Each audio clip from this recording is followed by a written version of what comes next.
Bonjour à tous, ici Amélie. Merci d'être sur ma chaîne dédiée à l'économie domestique et à la propreté. On va plonger directement dans le sujet, alors restez avec moi.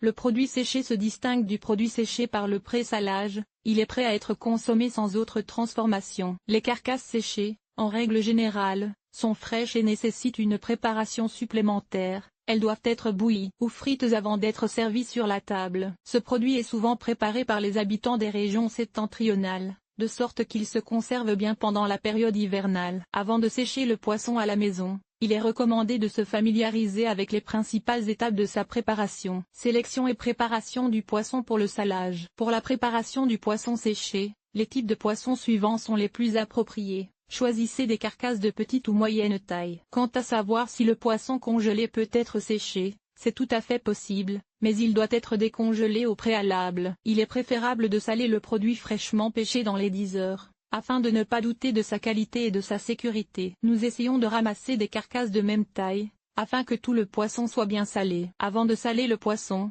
il est nécessaire de le laver et de le nettoyer. On plonge les carcasses dans le bain, on enlève soigneusement les écailles de vase et de boue de la rivière, et on essaie d'enlever la vase, pour que le poisson soit plus savoureux. Ensuite, retirez les entrailles, afin que le produit ne brûle pas et qu'il soit mieux séché. À propos, si vous choisissez de faire sécher de gros représentants, faites des entailles dans la zone arrière, afin qu'il ne sèche pas trop longtemps. Comment saler correctement le poisson? Une fois le produit lavé et nettoyé de l'intérieur, il faut le saler. Cette opération peut se faire de différentes manières. Salage à sec à utiliser pour les carcasses de grande taille. Séchez-les soigneusement avec du papier absorbant, puis frottez-les bien avec du gros sel. Placez-les dans une boîte en bois ou un panier à trous. Recouvrir le fond d'un tissu dense et y déposer le poisson, ventre vers le haut. Les couches sont bien recouvertes de sel, à raison de 1,5 kg 10 kg de produit. Recouvrir la boîte d'un film de polyéthylène et la placer dans un endroit frais et peu humide pendant 7 jours. Sous la boîte,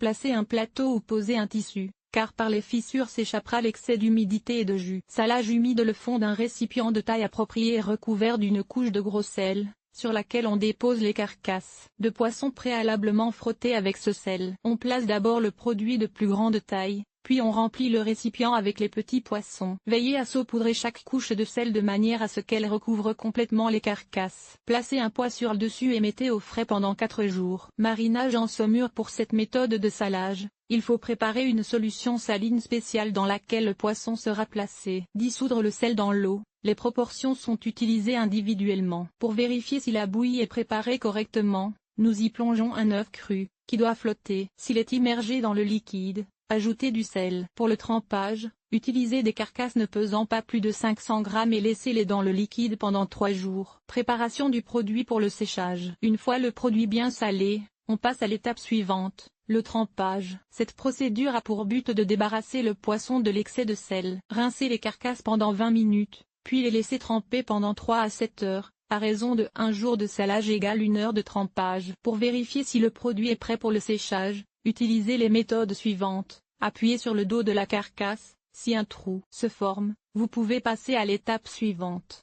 Prendre la carcasse d'une main par la tête, de l'autre par la queue et l'étirer. Si les vertèbres commencent à craquer, le poisson peut être séché. Si le produit n'a pas passé le test de préparation, laissez-le saler pendant encore 1 jour. Comment sécher le poisson? Les principales méthodes. Pour sécher le poisson, il faut tenir compte de la température de l'air extérieur ou intérieur, du taux d'humidité et de la disponibilité de l'air. Chaque méthode de séchage du produit a ses propres particularités. Sur le balcon à l'intérieur, placez les carcasses à l'abri de la lumière du soleil, sur le fil de fer, en les plaçant sur le côté, à travers les trous pour les yeux. Vous pouvez également utiliser des trombones, qui sont ensuite attachés au fil. Les poissons gras peuvent être suspendus la tête en bas afin d'évacuer l'excès de graisse, de sorte que le produit sèche plus rapidement. Lorsque vous séchez de gros représentants, ouvrez leur abdomen et insérez une allumette, afin que les carcasses sèchent bien et ne pourrissent pas à l'intérieur. Aérez régulièrement la pièce et laissez les fenêtres entr'ouvertes. Si le balcon n'est pas vitré, veillez à couvrir les carcasses d'insectes afin d'éviter le pourrissement et la détérioration du produit. Pour ce faire, utilisez de la gaze,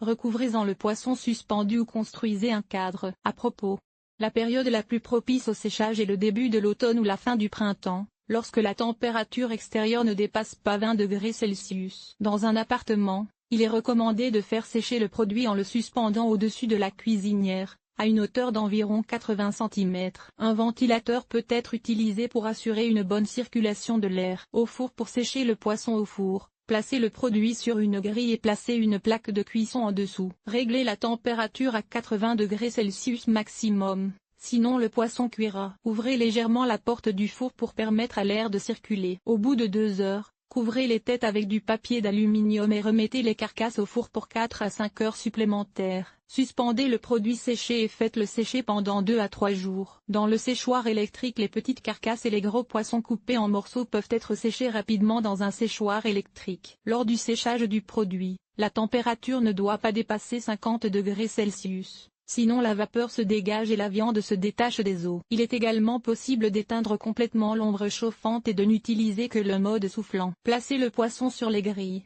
fermez le couvercle de l'appareil, réglez la température, la puissance de soufflage et le temps de cuisson souhaité. Vous pouvez obtenir le produit fini en 5 heures seulement, mais tout dépend des paramètres réglés. Sur le radiateur pendant la saison chaude, le poisson peut être séché sur le radiateur. Pour ce faire, placez les carcasses à sécher de l'une des manières suivantes. Sous le radiateur, recouvrez le sol d'une double couche de papier ou de carton épais et étalez le produit. Une fois qu'un côté du produit est sec, déplacez le poisson sur l'autre côté. Sur le radiateur, recouvrez-le d'un linge et suspendez-y le produit. Au bout de 2 à 3 jours, retournez le poisson près du radiateur. Accrochez les carcasses à un séchoir à linge et placez-le près du radiateur. Si les radiateurs sont trop chauds, nous recommandons de sécher le produit à une distance d'au moins 0,5 m.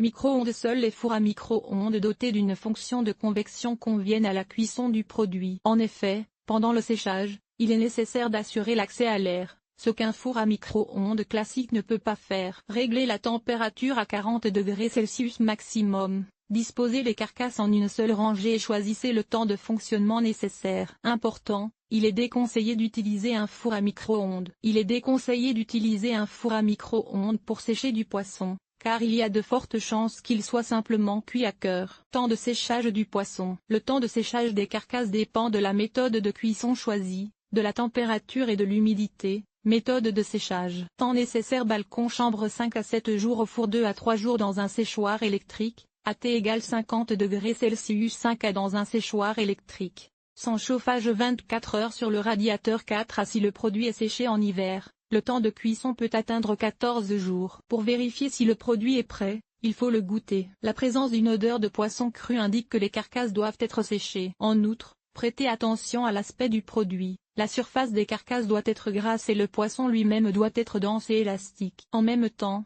la peau reste ferme et bien enlevée. Conservation du poisson séché. Pour une conservation à long terme, il est recommandé d'envelopper les carcasses dans du papier ou du tissu de coton, de les placer dans un sac et de placer le produit au congélateur. Lors de la conservation du poisson au réfrigérateur, vérifiez régulièrement la présence de condensation sur la cellophane. Si elle est détectée, renouvelez le sac et le papier. Sinon le produit deviendra humide. Les carcasses peuvent également être conservées dans des sacs en toile ou en papier dans un endroit frais. La durée de conservation du produit ne devrait pas dépasser 6 mois. Il est également possible de conserver le produit dans un bocal à couvercle. Dans ces conditions, il se conserve jusqu'à 5 mois. Lisez aussi lors d'une virée shopping, vous avez un tel appétit que vous n'avez pas pu vous arrêter à temps et que vous avez acheté trop de choses. Conseil de cuisinier expérimenté. Lorsque vous préparez du poisson séché, nous vous recommandons de tenir compte des nuances suivantes. Le meilleur moment pour préparer le produit est l'automne et le printemps, car à ces périodes,